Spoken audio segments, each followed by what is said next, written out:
welcome back to the How to Podcast series. It's Dave. Glad to be with you again. Episode 135, when we're talking about ego in podcasting, not ego, and how ego metrics can derail your podcast. Let's grab a ladder and get over ourselves. Here on the podcast, and I was reading a quote, and I loved it. It says, dissolve your ego before it dissolves yourself. Let's talk ego here on the How to Podcast series. Here we go. So, Dave, I want 1 million downloads by the end of the week so that I know I'm doing a good job with my podcast. I want to get sponsors. I want to make money. I want people to know who I am around the world. I want to be famous through my podcast. Does that sound like you? Does that sound like a podcaster you know of? Can be a little bit dangerous, a little bit of a slippery slope when we focus in on our ego metrics. What are ego metrics, Dave? That is the metrics, the listens, the downloads, all of the things that stroke our ego and become an adrenaline hit for us. Happens with social media. People with a big following on TikTok or a big following on Twitter, X or Twix, whatever it's called now, on Instagram, Facebook, wherever, YouTube, wanting those big numbers, wanting all of the accolades for all of the milestones you've hit. It's good to have goals. It's good to have focus. It's good to want to grow your show. Obviously, we want to grow past one person listening to our podcast. We all want to grow, but when the numbers and the ego metrics become the main focus, I think we're no longer talking to the audience. We're talking to a number. We're talking to a stat. We're talking to a metric, a performance level, losing sight of the audience and speaking towards the numbers. And the one thing about ego metrics is that there's really no end in sight. We start with one listener and we want to get to 10. We get to 10, we want 20, we want 50, we want 100, we want 1,000. And every time we hit those milestones, we just want the next milestone.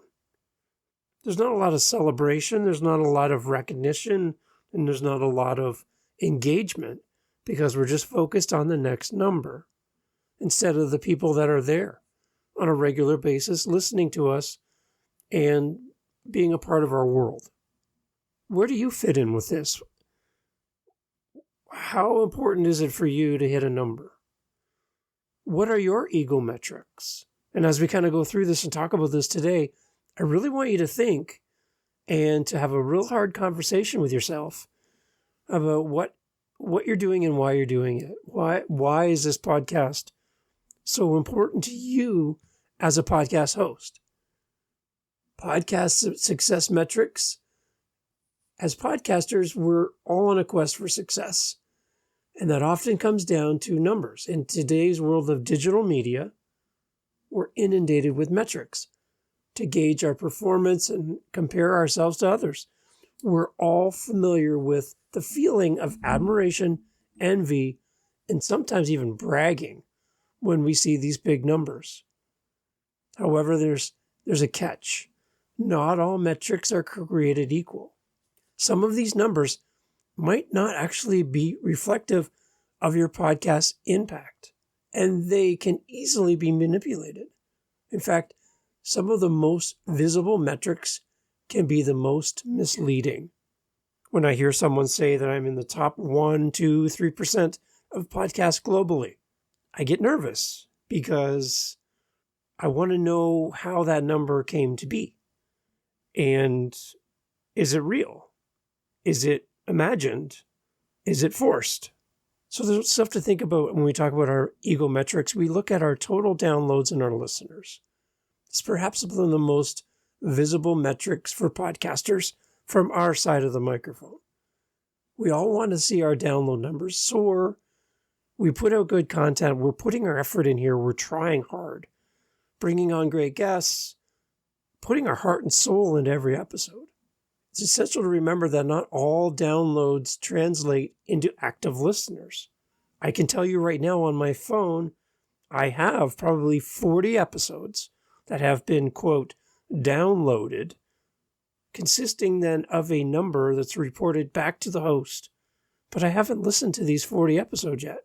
They're queued up for me when I have time to listen to their shows, but I haven't really listened to their shows.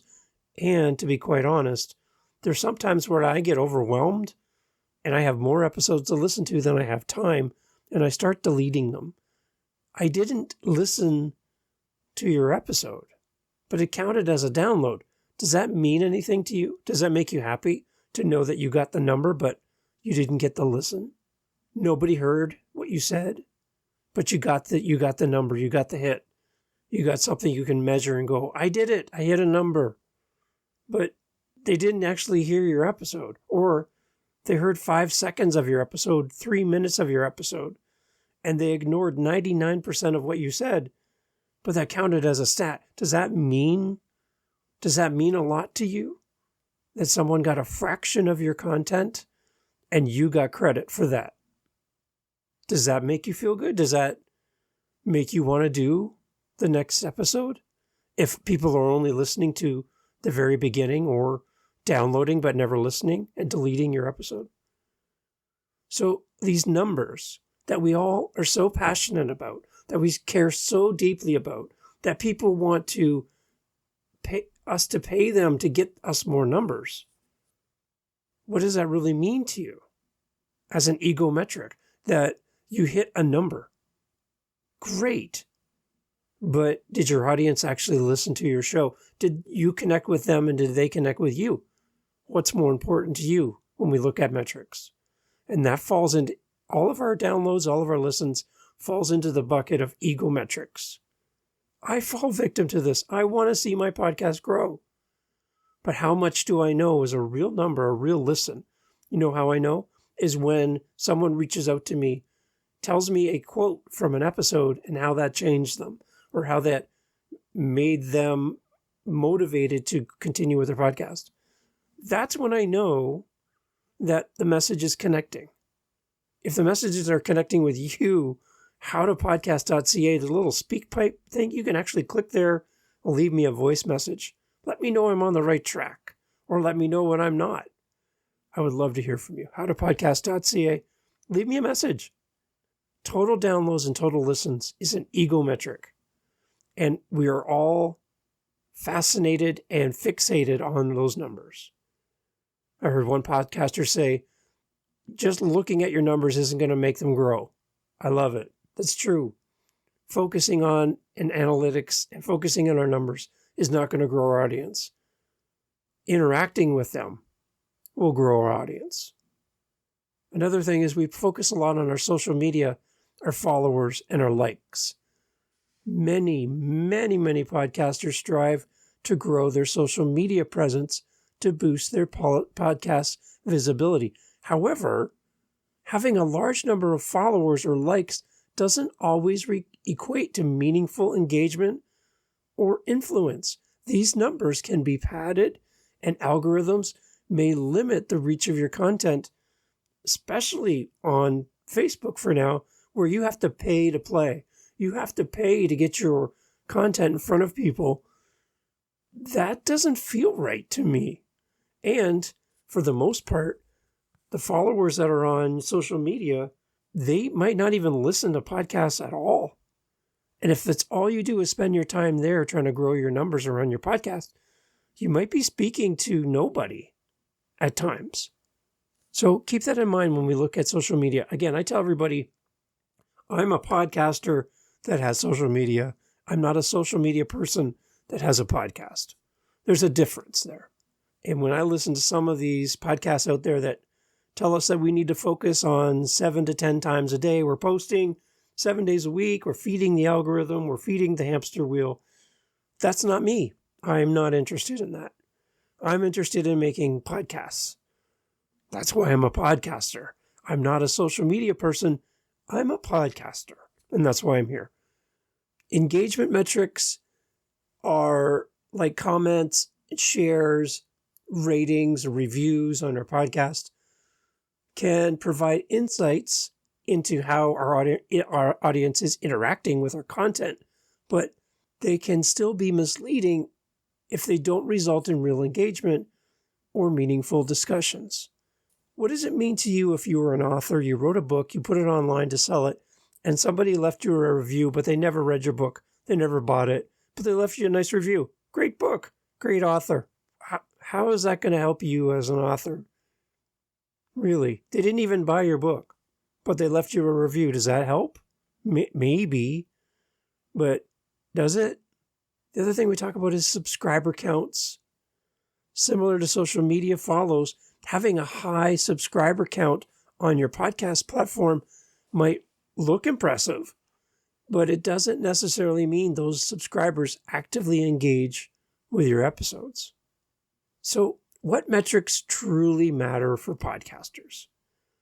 While these vanity metrics we talk about, these ego metrics, might make us feel good temporarily, they don't always reflect the podcast's real true impact. What really matters are metrics that align your podcast with the goals that you have. The goals that include listener engagement.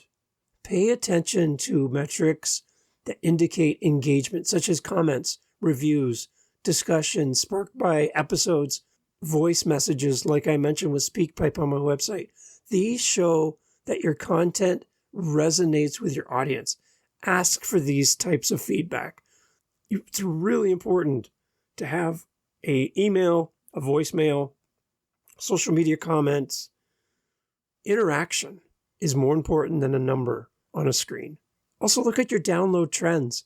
Instead of fixating on the total download numbers, focus on the trends and the patterns that you see in your download stats. Are your downloads consistently increasing, or do they fluctuate? Are they on a decline?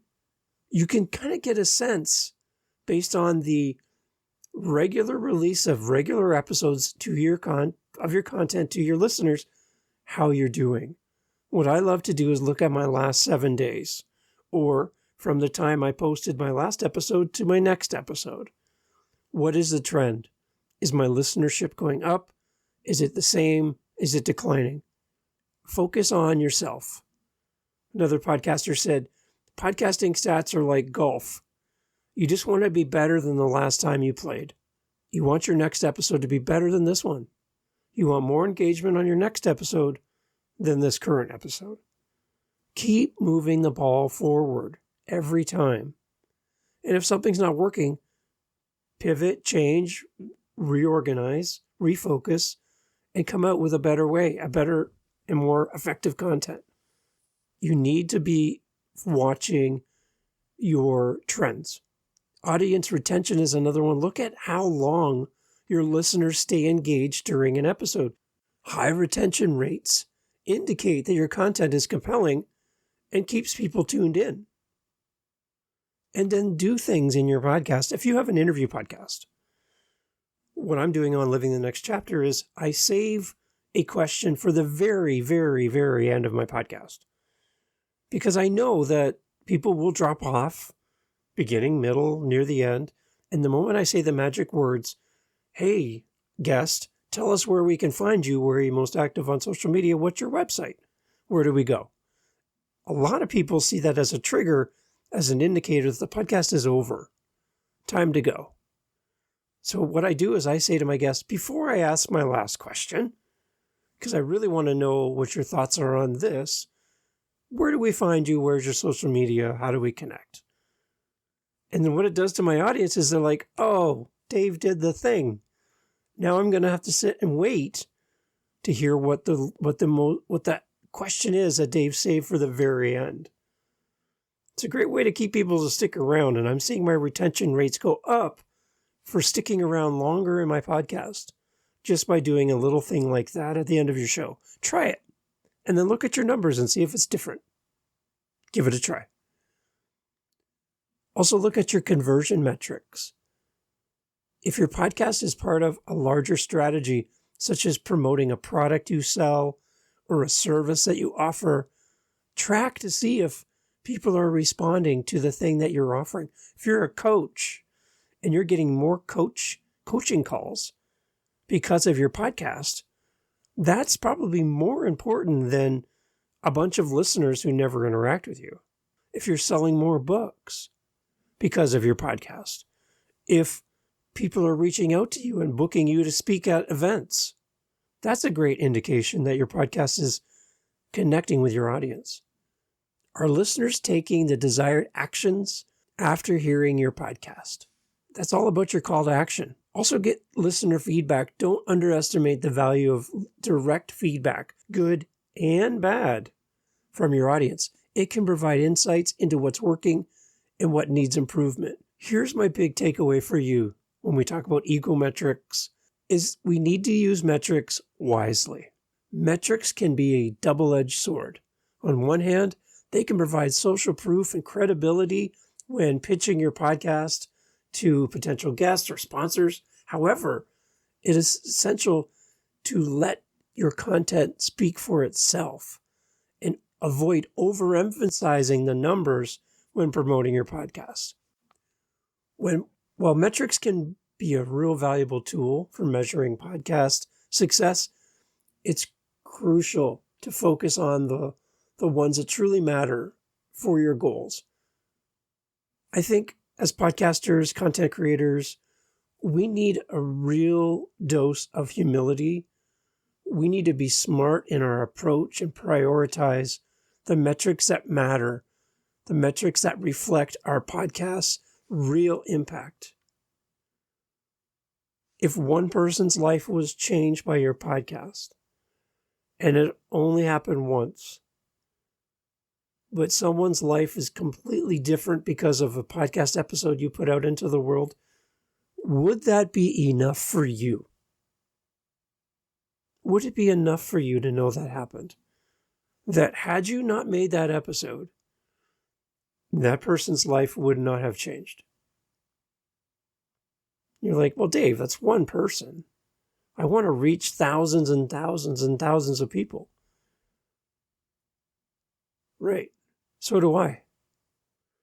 But never overlook the one person who reaches out to you and says, Dave, because of your podcast, I now help people learn English. Dave, thank you for your podcast. Because of your podcast, I now have a small business that I can earn money to put food on the table for my children.